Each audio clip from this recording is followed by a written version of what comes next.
এই যে এখন যে বাংলাদেশের পরিস্থিতি, সমগ্র বাংলাদেশ জুড়ে যেরকম হিট অ্যালার্ট জারি করা হয়েছে বা হিট ওয়েভ চলতেছে, এটার জন্য আসলে দায়ী কে?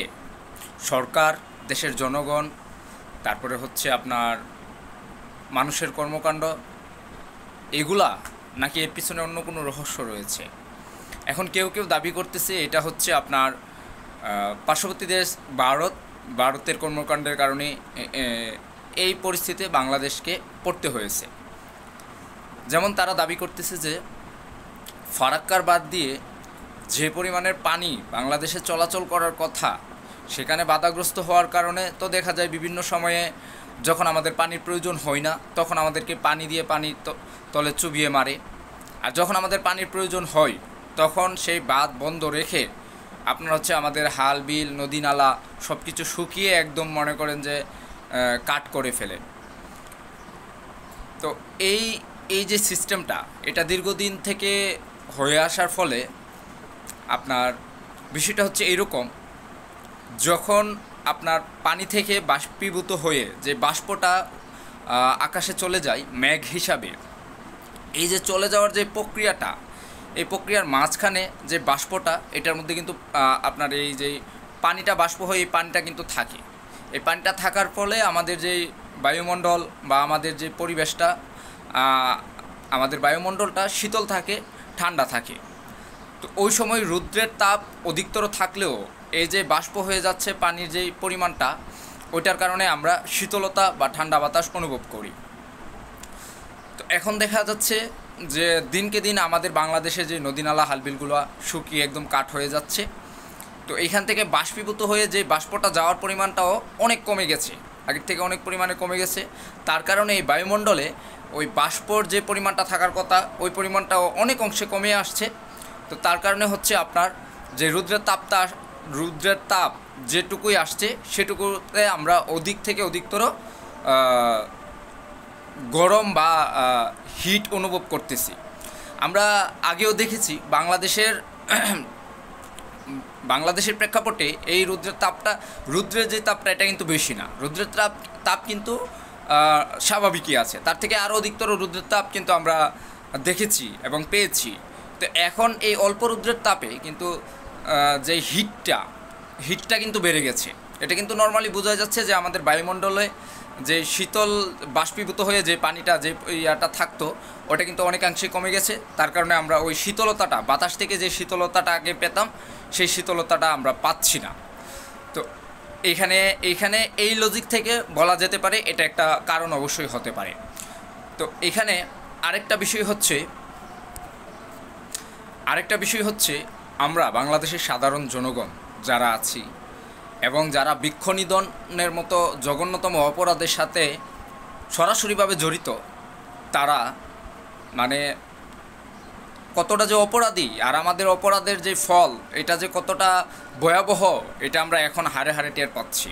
কথাটা বলার কারণ হচ্ছে আপনার বৃক্ষ নিধনের ফলে এই পরিস্থিতির সৃষ্টি হয়েছে, বুঝছেন?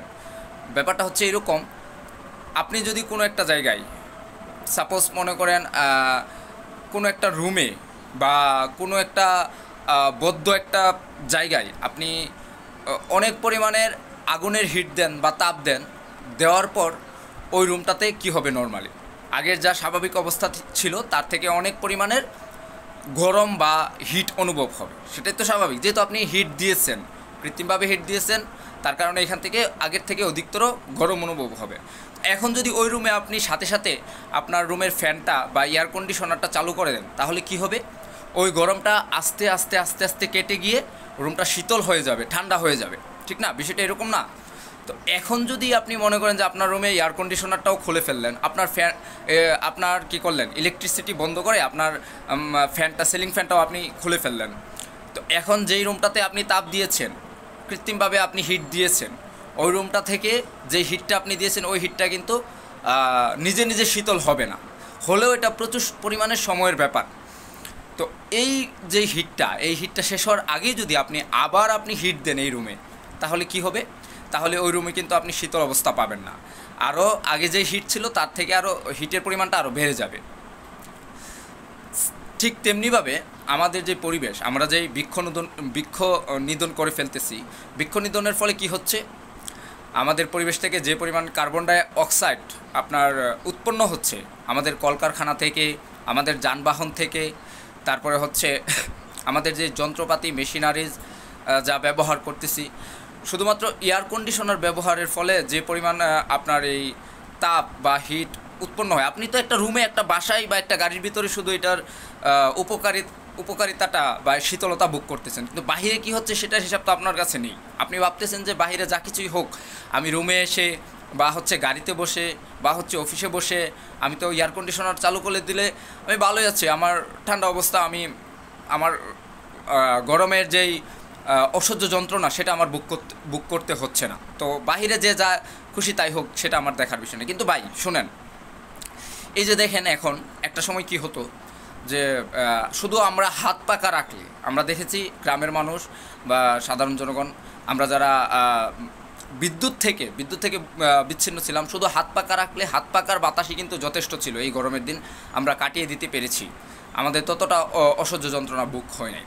আস্তে আস্তে যখন আমরা বৃক্ষ নিধনটাকেও আরও বাড়িয়ে দিলাম, নিধন করতে করতে যখন দেখা যায় যে শুধু হাত পাকাই চলতেছে না, আমরা কি করলাম, বিদ্যুতের আওতায় আসলাম। আমাদের সিলিং ফ্যান হলো, আমাদের স্ট্যান্ড ফ্যান হলো, বিভিন্ন বৈদ্যুতিক ফ্যানের মাধ্যমে আমরা একটা ঠান্ডা বাতাস নেওয়ার চেষ্টা চালিয়ে গিয়েছিলাম। তো সেটা দিয়ে আমরা দীর্ঘদিন যাবৎ চললাম। এখন এমন একটা পর্যায়ে আসলো যে আপনার মনে করেন যে ফ্যানের বাতাসটা পর্যন্ত আপনাকে শীতলতা দিতে পারতেছে না। এত পরিমাণের হিট ওয়েভ বা এত পরিমাণের তাপদাহ বা বলতে পারেন সৃষ্টি হয়েছে। একটা সময় নিশ্চিত আপনি জেনে রাখেন যে আপনি রুমে যেই এয়ার কন্ডিশনারটা ব্যবহার করতেছেন, এটার যদি আপনার যেই তাপটা সৃষ্টি হচ্ছে সেটা যদি নিষ্কাশনের, সেটা যদি আপনার ধ্বংসের সিস্টেম বা ব্যবস্থা যদি চালু না হয়, তৈরি না করেন, তাহলে একটা সময় আপনি এয়ার কন্ডিশনার কেন, আপনি যদি ফ্রিজের ভিতরেও ঢুকে যান তাহলে আপনি শান্তি পাবেন না। তাহলে হচ্ছে আপনার ফ্রিজের যে আইস আছে সেটা গলে অবশ্যই আপনাকে তাপ বা হিট ওইখানেও আপনাকে মানে হচ্ছে আপনি যদি শুধু এয়ার কন্ডিশনার কেন, আপনি যদি ফ্রিজ থেকে বরফ খুলেও রুমের ভিতরে রেখে দেন, তারপরও দেখবেন আপনার গরম অনুভব হচ্ছে। ওই ফ্রিজের বরফ দিয়েও আপনার গরমটাকে কাটানো যাচ্ছে না। তো এখন থেকে সতর্ক হয়ে যান। আসুন আমরা সবাই মিলে এটার একটা সলিউশন তৈরি করি। সলিউশন একটাই, এখানে বিকল্প কোনো সলিউশন নাই, এখানে গবেষণা করার কোনো কিছু নাই। আমরা বৃক্ষ নিধন বন্ধ করি এবং যারা এই কাজের সাথে সরাসরি জড়িত আছে, কাজে অকাজে যারা এই কাজগুলো করতেছে, তাদেরকে আমরা প্রশাসনের আওতায় আনি, তাদের জন্য শাস্তিযোগ্য ব্যবস্থা রাখি। এবং এমনিভাবে আমরা প্রত্যেকে উদ্যোগ নিয়ে সামাজিকভাবে, তারপর হচ্ছে রাজনৈতিকভাবে বিভিন্ন সংগঠন তৈরি করে আমরা বৃক্ষরোপণ করি।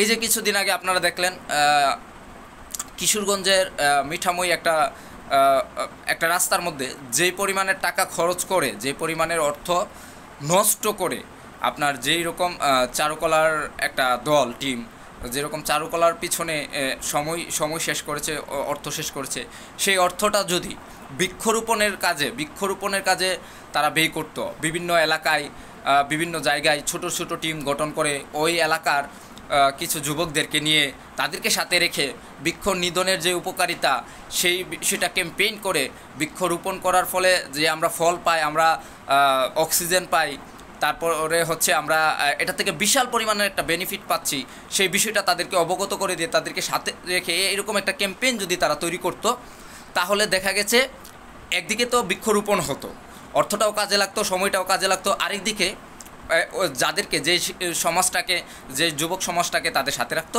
সেই যুবক সমাজটাও এই বিষয়গুলো জেনে উপকৃত হতো এবং দীক্ষিত হয়ে তারাও বিভিন্ন সময় বিভিন্ন উদ্যোগ নিয়ে তারা পাড়া প্রতিবেশী মহল্লার অনেককে নিয়ে এই বৃক্ষরোপণ কার্যের সাথে সরাসরিভাবে জড়িত হতে পারতো। তাতে করে একটা বিশাল ফলপ্রসূ ব্যাপার হতো। তো সেটা কিন্তু হয় নাই। তো যাই হোক, ওইটা নাই বলি। এখন কথা হচ্ছে আপনার আরেকটা কথা আপনাদের সাথে শেয়ার করি। বিরাট কোহলি এবং হচ্ছে আপনার আনুশকা শর্মা বিয়ের পর যখন তারা হানিমুনে ফিনল্যান্ডে যাওয়ার পর এক সাংবাদিকের সাক্ষাৎকারে বিরাট কোহলি বলেছিল যে আমি যদি ফিনল্যান্ডে না আসতাম তাহলে কখনোই বুঝতে পারতাম না যে বাতাসেরও একটা টেস্ট আছে, মানে প্রকৃতি থেকে প্রাকৃতিক যে বাতাসটা আসে, যে ইয়াটা আসে, এইটারও যে একটা টেস্ট আছে সেটা আমি কখনোই বুঝতে পারতাম না যদি ফিনল্যান্ডে না আসতাম। তো এখন ফিনল্যান্ডের দিকে যদি আমরা তাকাই, মানে ফিনল্যান্ডের হচ্ছে 75% হচ্ছে আপনার জঙ্গল, মানে বন জঙ্গল। একটা দেশের জরিপে শতকরা একটা পার্সেন্টেজ থাকা দরকার বনায়নের ক্ষেত্রে। তো ওই ক্ষেত্রে হচ্ছে ফিনল্যান্ডের 75% হচ্ছে আপনার বন জঙ্গল।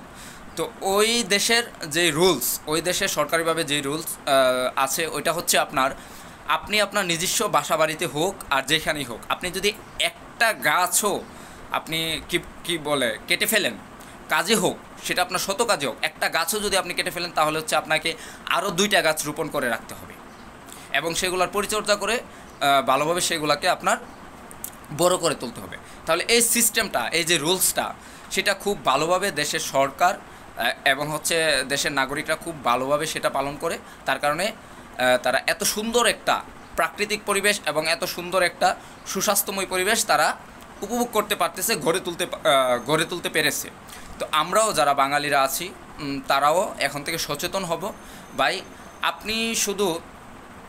আপনি নিজ উদ্যোগে শুধু বছরে 10টা গাছ লাগান। আপনি যদি একা 10টা গাছ লাগান, মনে করেন যে বাংলাদেশের 10% লোক যদি এরকমভাবে সচেতন হয়ে যায়, তাহলে মনে করেন বছরে যে কতগুলা গাছ আপনার মনে করেন যে রোপণ করা হবে তার কোনো হিসেব থাকবে না বাংলাদেশের বিভিন্ন জায়গায়।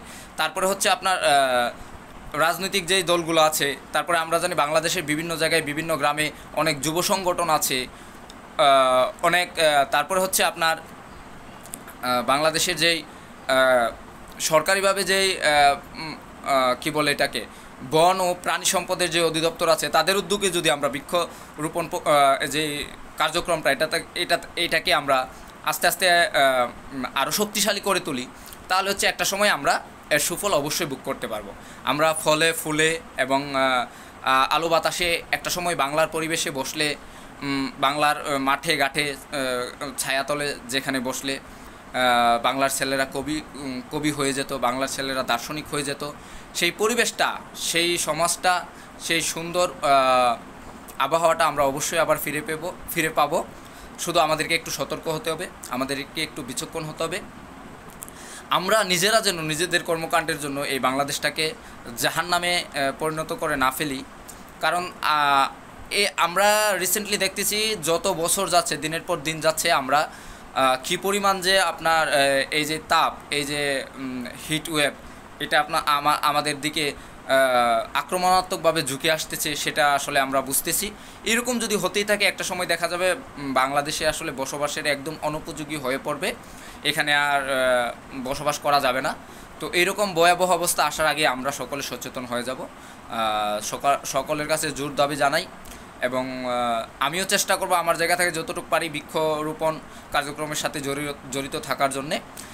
আমরা যেরকমভাবে আমরা বয়কটের ডাক দিয়ে থাকি, পণ্য বয়কটের, যেমন ইসরায়েলি পণ্য বয়কটের ডাক দেওয়া হয়েছে বাংলাদেশ থেকে, ইন্ডিয়ান পণ্য বয়কটের ডাক দেওয়া হয়েছে বাংলাদেশ থেকে, এমনিভাবে আমরা বৃক্ষরোপণের যেই কার্যক্রম এটারও যদি আমরা ডাক দেই, অবশ্যই আশা করি সোশ্যাল মিডিয়ার অবদানে বাংলাদেশের প্রত্যেকটা গ্রামে গ্রামে কোনায় কোনায় পৌঁছে যাবে এই ডাক।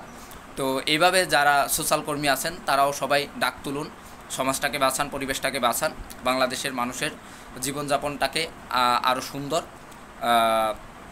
স্বাভাবিক করে তোলার চেষ্টা করেন। তো এই জোর দাবি রেখে আজকে এতটুকু পর্যন্তই। ভালো থাকবেন সবাই, সামাজিক কাজের সাথে জড়িত থাকবেন, বৃক্ষরোপণ কাজের সাথে জড়িত থাকবেন, সুস্বাস্থ্য থাকবেন, ভালো থাকবেন। আসসালামু আলাইকুম।